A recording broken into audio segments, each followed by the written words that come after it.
सतयुग, त्रेतायुग, द्वापर और कलयुग, इन चारों युगों में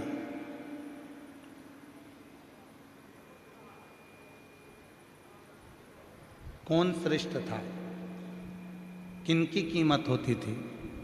आवाज सेट करते बाबू, सेट नहीं है, बाहर का रिटर्न ज्यादा आ रहा है।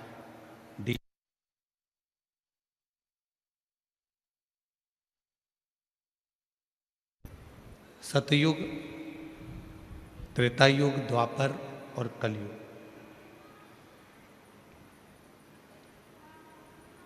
किनकी कीमत श्रेष्ठ है? तो कहा जब सतयुग था तो भक्तों की कीमत थी।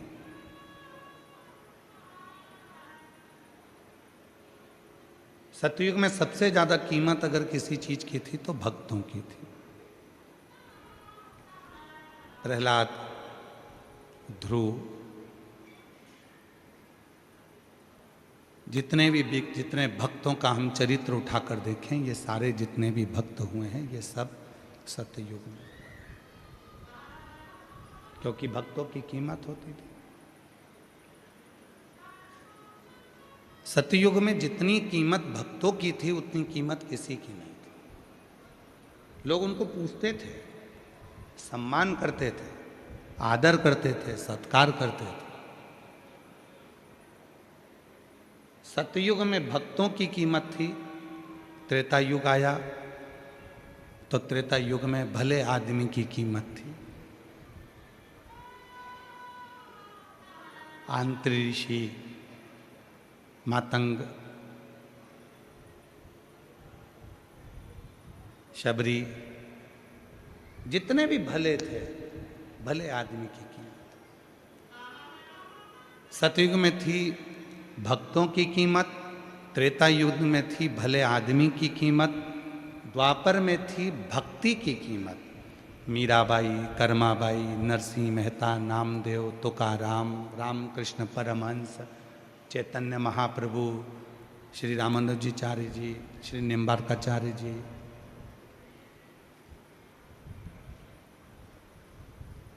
भक्ति की कीमत बढ़ी। सत्ययुग में भक्तों की कीमत बड़ी थी। त्रेता युग में भले आदमी की कीमत बड़ी थी कि भले आदमी को सम्मान, आदर, सत्कार, भले आदमी की कीमत है। द्वापर आया, भक्ति की कीमत बढ़ी। अब आया कलयुग, तो कलयुग में केवल भ्रष्ट व्यक्ति की कीमत बढ़ी है, बाकी की सबकी कीमत घट गई है।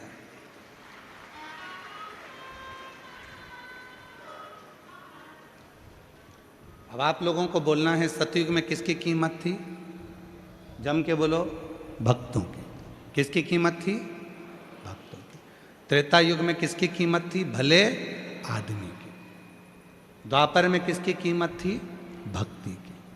और कलयुग में किसकी कीमत है? भ्रष्ट व्यक्ति की। जो जितना आडंबर कर सकता है, जो जितना ढोंग कर सकता है, जो जितना पाखंड कर सकता है, जो जितना भ्रष्ट होगा, दुनिया के लोग बस उसी को श्रेष्ठ समझ लें। भ्रष्ट।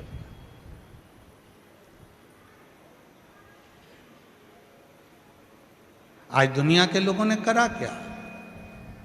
परमात्मा को त्याग कर, भगवान को दूर हटाकर लोग अपनी पूजन में लग गए।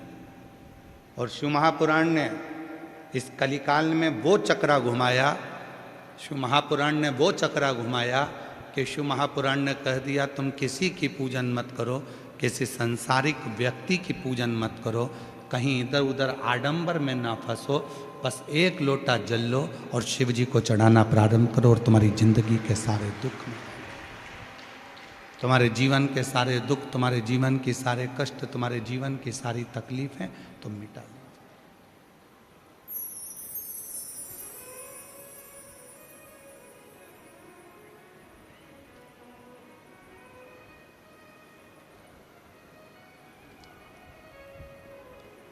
आप में से कितने लोग हैं? 1, 2, 3, 4, 5 और पीछे के जितने पंडाल हैं उसमें जो लोग बैठे हो, लाखों की संख्या में आप लोग आए हैं। आप में से कितने लोग हैं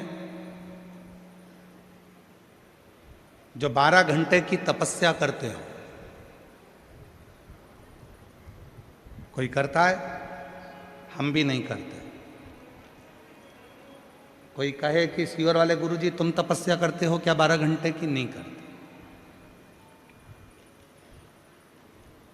आप में से कितने लोग हैं जो 9 घंटे की तपस्या करते हो? कोई नहीं करता।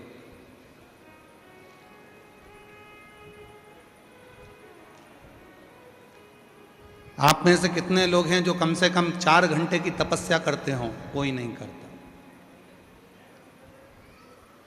क्यों?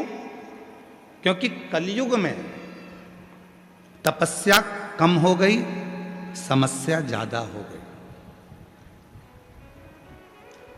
कलयुग में तपस्या कम हुई है और समस्या ज्यादा हुई है। इसलिए शिव महापुराण की कथा में श्री वेद व्यास जी ने लिखा, 18 पुराण में से केवल एक ऐसी पुराण है शिव महापुराण जो बिना तपस्या के भी फल प्रदान कर कर दुनिया के लोगों की समस्या मिटा देती है। वो एक लोटा जल है। ये वेद व्यास जी।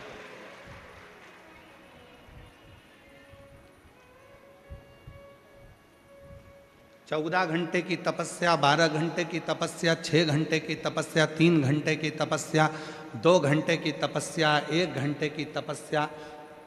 कली काल में तपस्या कम हो गई है और समस्या बढ़ती चली गई है। हर व्यक्ति के जीवन में समस्या पड़ी हुई है। दुनिया का कोई संत, कोई साधु, कोई सन्यासी, कोई तपस्वी, कोई साधक, कोई उपासक, कोई महात्मा, कोई जोगी, कोई सन्यासी, दुनिया का कोई ज्योतिषाचार्य, दुनिया का कोई साधारण व्यक्ति, दुनिया का कोई सेठ, दुनिया का कोई गरीबड़ा और दुनिया का कोई व्यक्ति आकर कह दे कि मेरे जीवन में समस्या नहीं है, तो हम मानेंगे ही नहीं। क्योंकि जो जन्म लेता है, भगवान राम ने भी अगर पृथ्वी पर जन्म लिया है तो उनकी जिंदगी में भी समस्या चली है। भगवान कृष्ण ने भी जन्म लिया है तो उनकी जिंदगी में भी समस्या चली है। स्वयं भारत की भूमि के जितने बड़े बड़े संत, प्रहलाद, ध्रुव, मीरा, कर्मा, नरसिंह मेहता, नानी भाई, जितने जितने भारत की भूमि के संत हुए, उनकी भी जिंदगी में समस्या चली, उनके भी जीवन में समस्या चलती रही।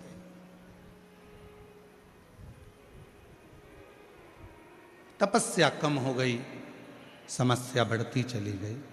और उस समस्या का हल आप सबको शिव महापुराण ने दिया है। क्या दिया है? एक लोटा, जम के बोलो जरा, एक लोटा।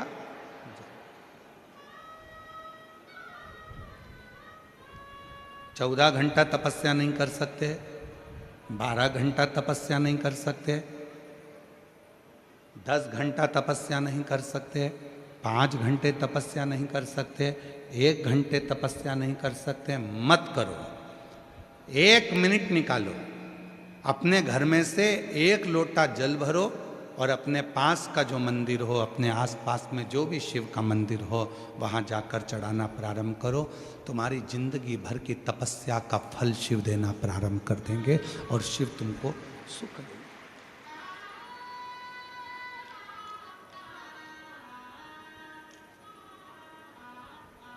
और देख लिया संसार हमने, देख लिया सब मतलब के